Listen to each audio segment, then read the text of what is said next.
পুরুষের জীবনে এমন একটা সময় আসে, তখন আর শরীরে শক্তি থাকে না, পকেটে জোর থাকে না। এতদিন যাদেরকে খাইয়েছিল, যাদের কথায় নেচেছিল, তারা কেউ পাশে থাকে না। পাশে থাকে একমাত্র ওই অবহেলা নারী, তার স্ত্রী, যাকে সে দিনের পর দিন অবহেলা করেছিল। মানুষের কথায় তার উপর মানসিক শারীরিক নির্যাতন করেছিল।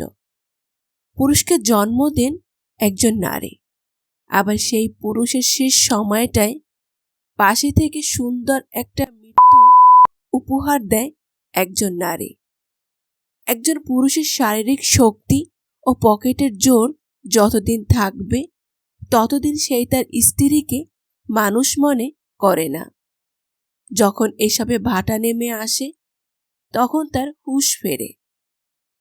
কে তার আপন, কে তার পর। আসলে তখন আর কিছু করার থাকে না। আপনার ভালোবাসার এখন আর তেমন মূল্য থাকে না, কারণ আপনার স্ত্রীর কাছে এসবের আর দরকার পড়ে না। সে অভ্যস্ত হয়ে পড়ে অন্যায়ভাবে, হেলায়, অবহেলায়, ভালোবাসায়, যত্নে, কোনো কিছুতেই সে আর খুশি অখুশি হতে পারে না।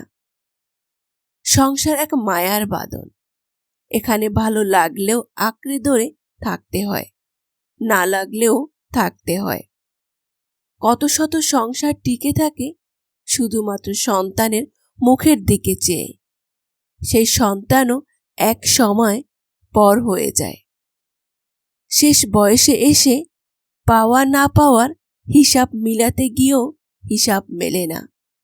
সে অবহেলিত, অত্যাচারিত নারী আপনার শেষ বয়সে আপনাকে বাহুডোরে বেঁধে রাখে, বিপদে আপদে, সুখে দুঃখে। আজ থেকেই সতর্ক হন, নিজের সহধর্মিণীকে মূল্য দিন। শেষ বয়সে অন্তত লজ্জিত হতে হবে না তার কাছে।